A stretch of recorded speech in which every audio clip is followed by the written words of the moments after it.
Aloha and welcome to This Is Now. We are continuing our coverage of the devastating Maui wildfires.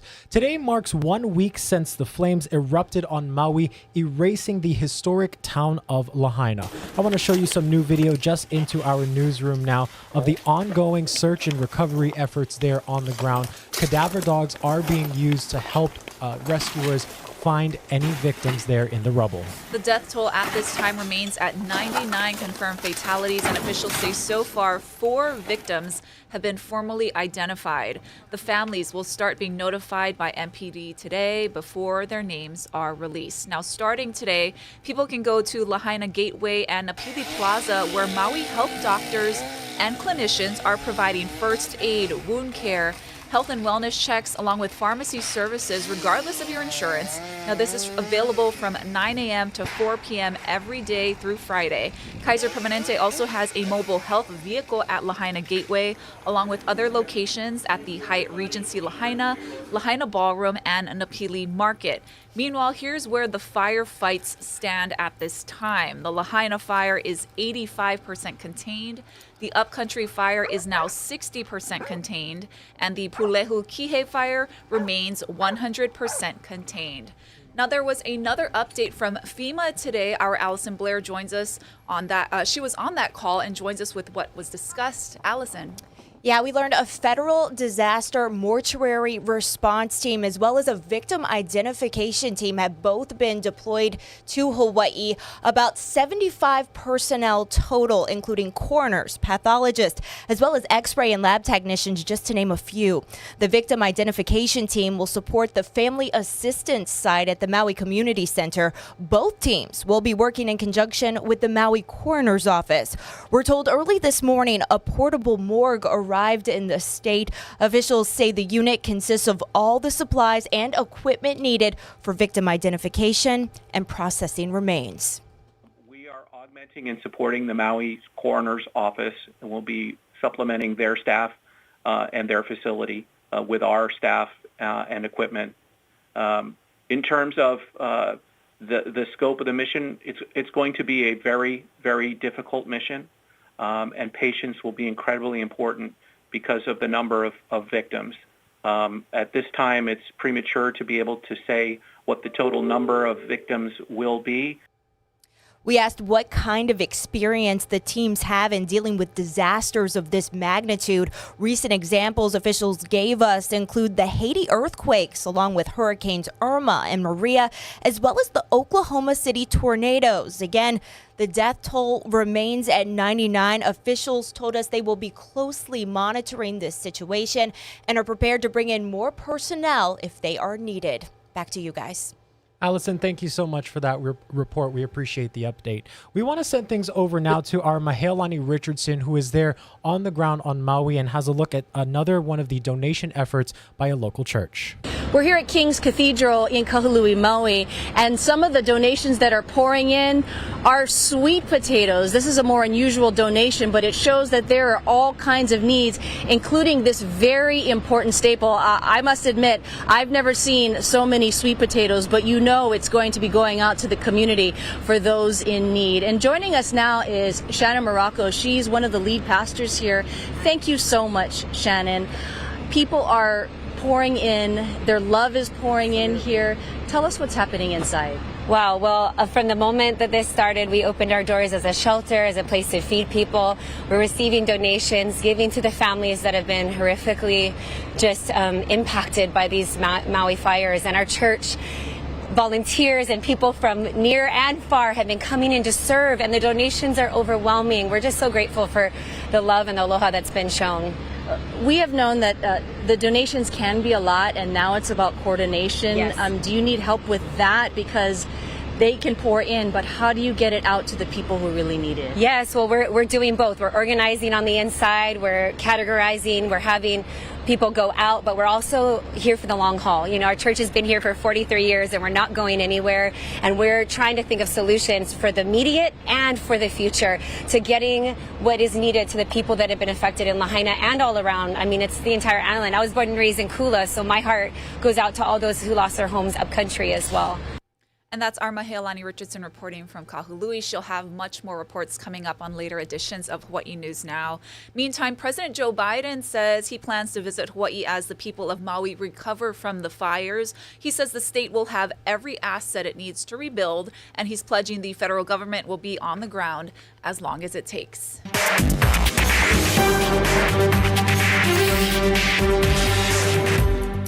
Let me address that devastating wildfires, some of which are still burning in Hawaii. They've claimed the lives of 99 people so far, and they haven't cleaned things up yet. The deadliest wildfire in more than 100 years. A whole city destroyed. Generations of native Hawaiian history turned into ruin. I've spoken to Governor Josh Green multiple times and reassured him the state will have everything it needs from the federal government. Almost 500 federal personnel have been deployed to Maui to help communities and survivors get back on their feet. FEMA, search and rescue teams are sifting through the ashes in that 5-mile area that you've seen on television that's been burned. It's painstaking work. It takes time, and it's nerve-wracking. Most of the debris can't be removed until it's done. My wife Jill and I are going to travel to Hawaii as soon as we can. That's what I've been talking to the governor about. I don't want to get in the way. I've been to too many disaster areas, but I want to go make sure we got everything they need. President Biden's comments came during a stop in Milwaukee today. Vice President Kamala Harris previously said she would like to be on the ground in Maui, but also wants to avoid taking time and resources away from the search and recovery efforts. As we begin to learn more about some of the Maui fire victims, Governor Josh Green talked to us earlier today on Sunrise about what he saw at what's being called Ground Zero. When the bodies are smaller, we know it's a child. There was a car, we know, for example, that had 4 people in it. It was obviously a family of 4 and 2 children in the back seat. So we see some of these settings where, or it's a group of 7 people in a house, and you know when it's children. That's one of the toughest parts of this, and it's also, if I may share with people, it's one of the reasons that we are humbly asking for some patience about going into the Ground Zero area, because some of the sites are too much to share or see from just a human perspective, and also we don't want to disrupt any of the recovery. They're really now moving much more quickly through it, and I know it can be frustrating for some to not be able to drive the road, but that's one of the reasons. You're a medical doctor. With people going back into this area of disaster, we've talked about how toxic it is, how hazardous it is. They recommend that you wear gloves, that you wear masks. If you don't take those precautions, what could happen to you?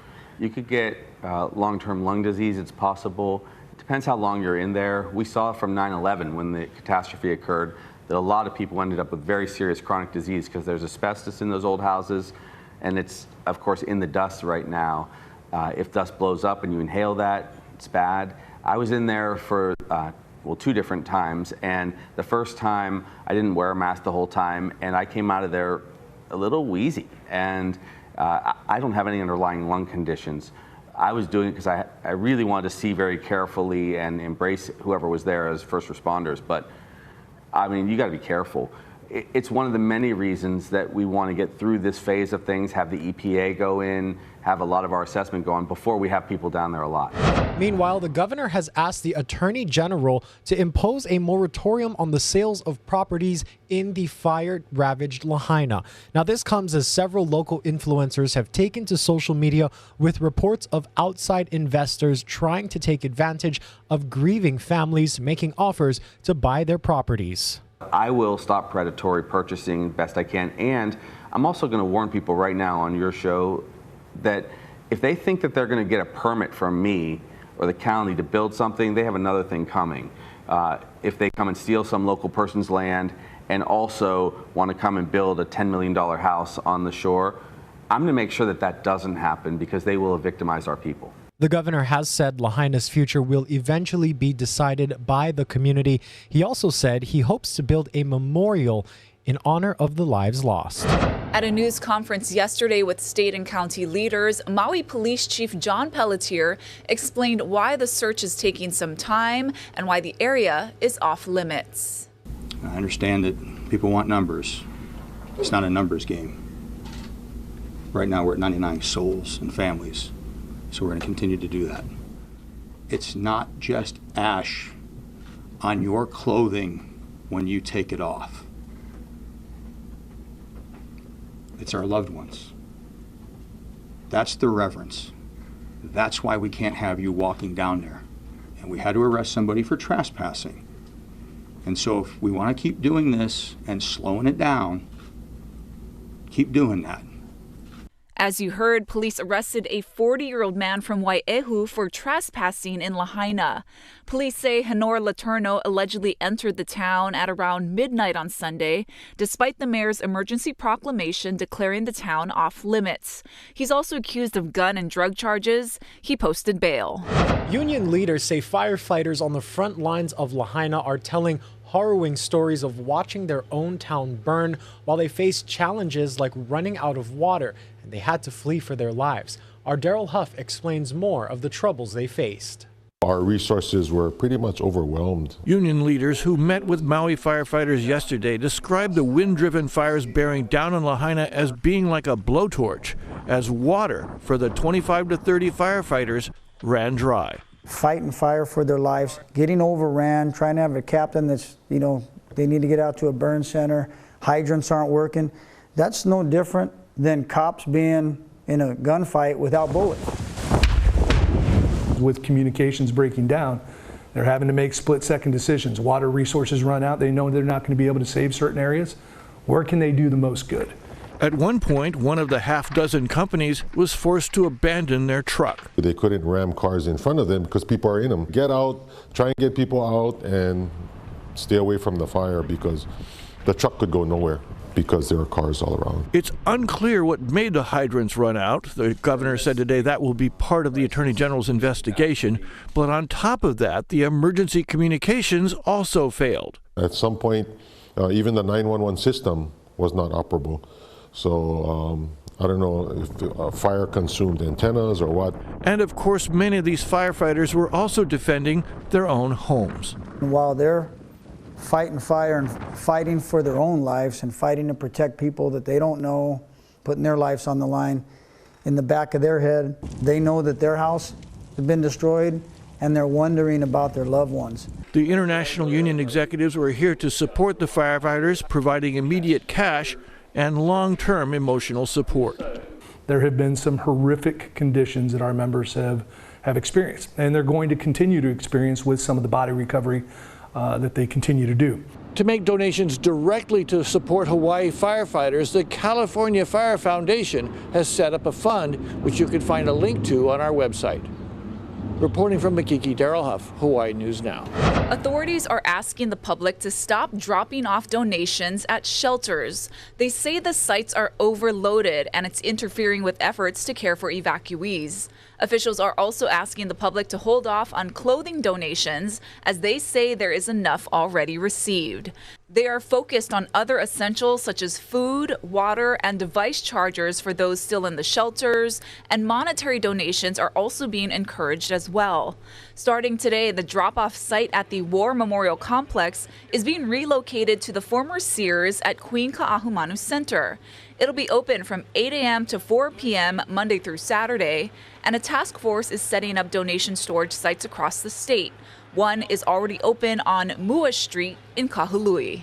There has been such an outpouring support, not just from the people of Maui, not just from the people around the state, around the world. They want to ship stuff, and some of the frustration you're hearing is because of the lack of coordinated effort. That's why we felt the federal, the state, the county needed a coordinated effort to take in all the goods and inventory that have been donated. We don't want to turn anything away.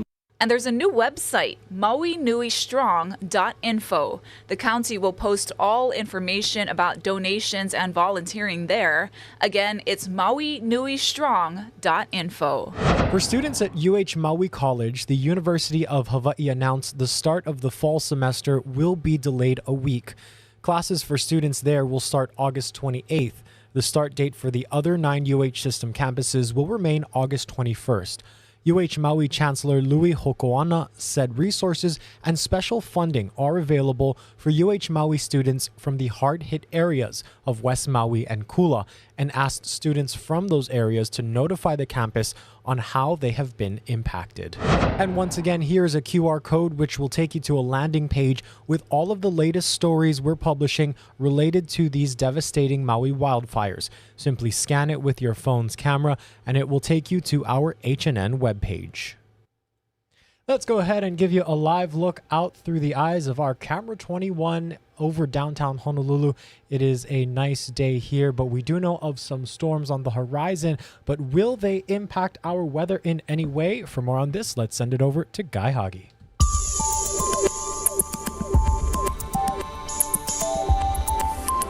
How's it on this Tuesday? We're tracking Tropical Storm Greg and Hurricane Fernanda. Both are approaching the state. Very different effects. We are expecting as Greg gets closer and passes to our south, it's going to start to weaken, but it will strengthen the trade winds for us. Not anything near what happened with Dora, but the winds will be running about 15 to 25 today through Friday.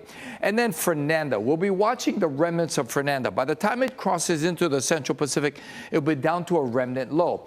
Winds will not be an issue with this one. However, rainfall expected to start moving in Sunday into Monday. And at this point, we're unsure about how much rain we're going to get, but it looks like we will get some rain. There's a potential for heavy rain, and that could lead to some problems, especially for the recovery efforts over in Maui. And looks like on Monday, according to this model, there's going to be some heavy rain over on Hawaii Island, slowly moving through the island chain, drying by Tuesday. So heads up, rain coming in Sunday through Monday. But for today and until then, if anything, we'll see a few light windward and Mauka showers. Not a lot of rain expected. And the winds, again, as Greg passes to our south and gets closer, these winds will pick up speed today. Run at breezy levels today, tomorrow, all the way through Thursday, easing up on Friday. So it's going to be a breezy trade wind weather day. All in all, lots of sunshine, very little rain expected. High temperatures running to near 90. And surf basically has gone to sleep. There are no significant wave-making systems coming yet, so it's going to be rather small, although there's a little bit of a pulse coming up on the North Shore. So for the next 7 days, the weather will be changing as we head into the weekend. Today, tomorrow, and Thursday, the winds will run breezy because of Greg passing to our south. Nothing unusual in terms of the weather or the wind or the rain. And then those winds will back off starting on Friday through Saturday. And then we could see some rainfall between Sunday and Monday, the remnants of Fernanda. And again, we're not sure if the rain's going to be heavy, but be prepared for wet weather coming Sunday and Monday. We're currently tracking two storms in the eastern Pacific, Hurricane Fernanda and Tropical Storm Greg. Here's what you can expect here in Hawaii. We're going to see a similar setup to what we saw with Hurricane Dora last week, just on a much weaker scale. Current forecasts have Tropical Storm Greg tracking south of the island chain. We're going to see a boost in winds, but nothing like what we saw last week. Greg, like Dora, is interacting with the high-pressure system north of the islands, and both of these systems are rotating in opposite directions, and Hawaii happens to be in between both of them. The opposite circulation of both of these systems coming closer together is the reason we're going to see increased winds here in Hawaii. Think of it as two different forces now pushing on the air, and so the wind's going to move twice as fast. The thing here is that Tropical Storm Greg is much weaker than Hurricane Dora, and the high-pressure system that we saw last week has pushed further northwestward. Both circulations are weaker, so the winds are going to be weaker. And the other storm, Hurricane Fernanda, is still very far away from Hawaii. It's expected to weaken to a remnant low by the time it could impact the island chain, but it could also bring some deep tropical moisture here to the islands and be the first big rainmaker we've seen since the Maui wildfires started. And as always, we're going to be keeping eyes on this around the clock. Make sure to download the Hawaii News Now First Alert weather app to get the most up-to-date forecast. We'll let you know how these systems evolve. Thank you so much for that explainer, Drew. We want to turn now to some other news in Hawaii and around the nation. Former President Donald Trump is accused of trying to overturn the results of the 2020 presidential election in the state of Georgia. Now, late Monday night, a grand jury in that state handed up an indictment against the former president and several of his allies. This is now the fourth criminal case that Trump is fighting as he runs for president again. Christian Benavides has the details. Former President Donald Trump is facing new charges, this time in the state of Georgia. The indictment includes 41 felony counts and is 97 pages long. Fulton County District Attorney Fonnie Willis pursued the case, charging Trump and 18 of his allies, including attorneys John Eastman, Rudy Giuliani, and Trump Chief of Staff Mark Meadows. Trump himself is facing 13 felony counts, including violating Georgia's RICO Act, a racketeering law used to take down major crime organizations. She likes it because she can wrap together a lot of activities with a great number of defendants and be able to bring in evidence against one that then spills over onto the others. The RICO Act charge alone carries a mandatory minimum of 5 years in prison. Trump says he will present a report next week alleging election fraud in Georgia in 2020 that will clear his name. Trump slammed Willis during a campaign rally in New Hampshire last week, calling her a racist, and said he did nothing wrong. I challenged the election in Georgia, which I have every right to do, which I was right about, frankly. And they want to indict me because I challenged the election. Georgia Governor Brian Kemp posted on social media Tuesday the 2020 election in Georgia was not stolen. He added that nobody has been able to prove claims of fraud in a court of law. Christian Benavides, CBS News, Atlanta. A 30-year-old Waikoloa man is dead after he crashed his car in Ka'u. This happened at around 8 p.m. Sunday on Highway 11 near Manuka State Recreational Park. Police believe he may have been speeding and impaired when he lost control and crashed into a rock wall. A 25-year-old passenger from Kailua Kona is hospitalized because of the crash. He is in stable condition. Honolulu police are looking into a death in Chinatown. A decomposed body was found in a building on Hotel Street at around 1:30 Monday afternoon. HPD has not released any other details. A man has been charged after allegedly assaulting 2 police officers in Hilo. 64-year-old Jean Mark Offergeld was arrested last Thursday after officers found him asleep in a car near Kino'ole Senior Residences. Among the charges against him, resisting arrest and driving under the influence. He was also reportedly found with drugs. His bail has been set at $48,000. Trial is set to begin today for the Hawaii Island woman arrested following a fatal officer-involved shooting. 26-year-old Jacqueline Ke'ana'aina is indicted on 18 charges. On March 10th, Ke'ana'aina was in a stolen vehicle with Kainoa Kahele Bishop. Police shot and killed Kahele Bishop when they say he refused orders and reached for an object. Multiple guns and ammunition were found in the car. And that was a look at some other headlines in and around Hawaii. We want to leave you today with a rather touching moment on a Southwest flight from Maui. There was a very moving moment between volunteers there trying to provide some aid. We're going to go ahead and just play this out. Thanks for watching, everyone.